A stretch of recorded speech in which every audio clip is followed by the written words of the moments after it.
నిన్న ఆళ్ళగడ్డ ఉలిక్కి పడింది. యాక్చువల్‌గా ఏంటంటే, గతంలో ఏవి సుబ్బారెడ్డి గారికి అండ్ భూమా అఖిలప్రియకి కొంచెం వివాదాలుండేవి.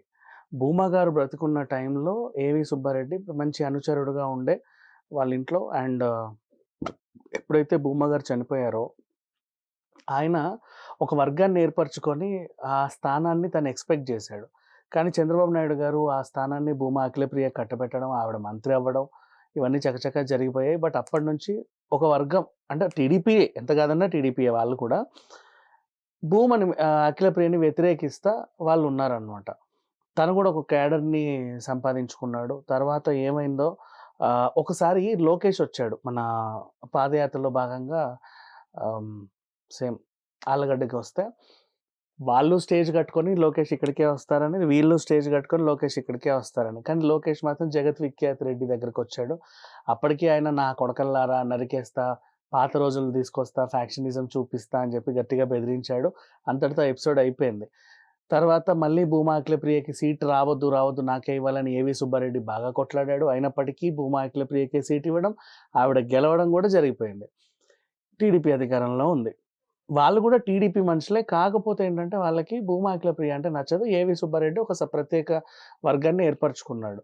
అయితే ఏవి భాస్కర్ రెడ్డి అండ్ వాళ్ళ ఆవిడ శ్రీదేవి మాత్రం అఖిలప్రియకి సపోర్ట్ చేశారు. ఈ ఎలక్షన్‌లో వాళ్ళ తరఫున ప్రచారం చేశారు. ఇటువైపు వాళ్ళకి ఎందుకో ఎక్కడో మండింది.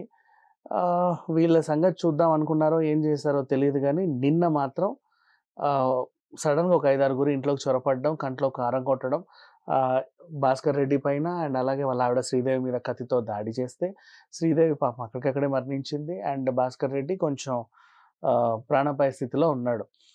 ఈ విషయం తెలుసుకున్న భూమా అఖిలప్రియ ఘటనా స్థలానికెళ్ళింది. అండ్ ఏం జరిగిందో తెలుసుకుంది. కాకపోతే ఏంటంటే, అటువైపు వీళ్ళంటున్నారు ఆస్తి తగాదాలు ఇంకేవో, ఇంకేవో అని. బట్ ఆస్తి తగాదాలనేవి ఎప్పుడు ఎవరో ఒకరికి ఉంటానే ఉంటాయి ప్రతిసారి. అది దాంట్లో ఎలాంటి ఇది ఉండదు. కాకపోతే ఇక్కడ జరిగిన విషయం ఏంటంటే, ఆహ్, భూమా అఖిలప్రియ ఏదైతే ఉందో ఆమెకి వీళ్ళు సపోర్ట్ చేయకూడదని ఏవి సుబ్బారెడ్డి అనుకున్నాడు.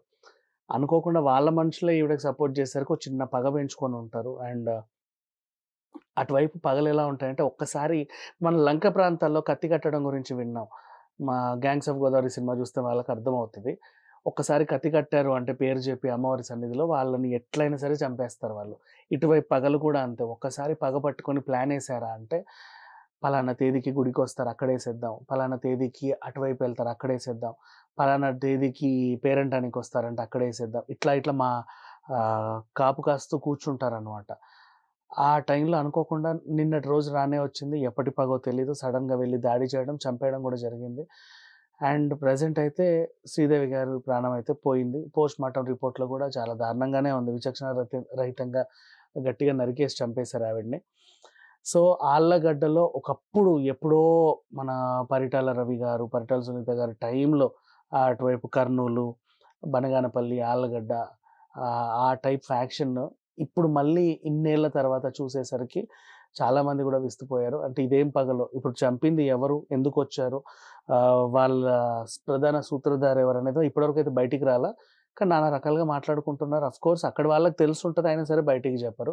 ఆ వివరాలన్నీ నాకు తెలిసి ఈరోజో రేపో వస్తాయనుకుంటా. Thank you so much.